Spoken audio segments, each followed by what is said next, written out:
Let's find out from our Poll Pundit, Professor Bibek Debroy joins in on the show as always. Professor Debroy, thanks for chatting with us here at ET Now. The gloves are off clearly between BJP and the TMC in particular. Has the BJP shut the door on a potential crucial ally? Yes, I think it's both ways, and I think the answer is very clear. Well, two kinds of things. Firstly, that the BJP clearly recognizes that insofar as forming government is concerned, so far as forming an NDA government is concerned, the Trinamool Congress is not going to be indispensable. And I think on the other side, the Trinamool Congress also realizes that it is not going to be that critical in forming the government.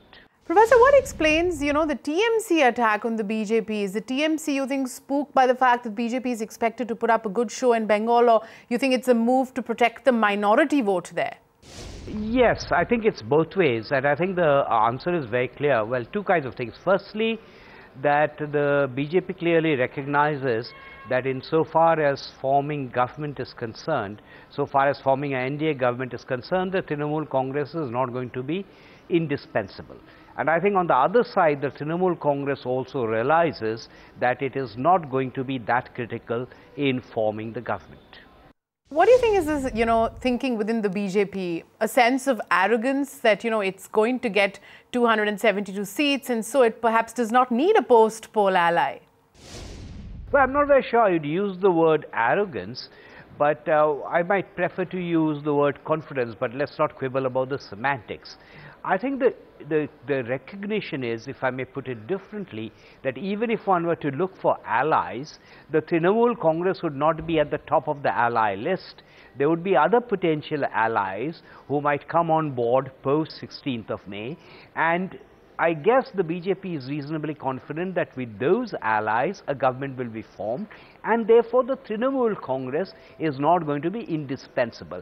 Yes, you mentioned Jayalalitha, but in drawing a contrast between Jayalalitha and Mamata Banerjee, you will notice that the attacks vis-a-vis the AIDMK have not really descended to personal levels on either side. They've been much more guarded, whereas in the case of the Trinamool Congress, it's become extremely personalized.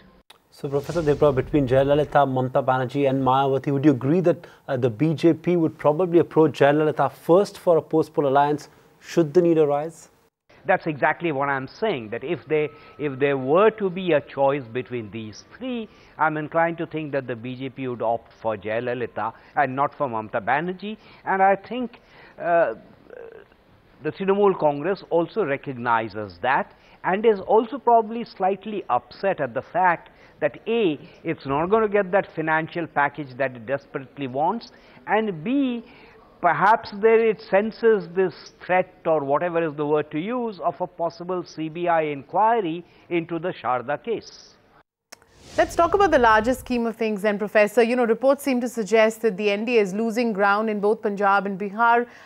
Is that what you're picking up as far as the political buzz is concerned? How crucial are these two states?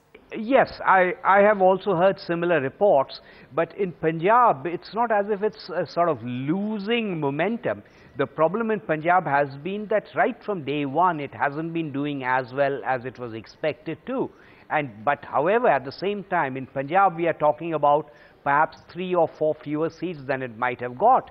The greater concern is in Bihar, where earlier perhaps the NDA might have ended up with something like 28 or 29 seats. Now people are talking about 20 or 21 seats. So in relative terms, the slip or the slipping has been much greater in Bihar, and the concern over the number of seats is greater in Bihar than in Punjab. All right, Professor, we'll let you go on that one. Many thanks for accommodating this interview. Thank you.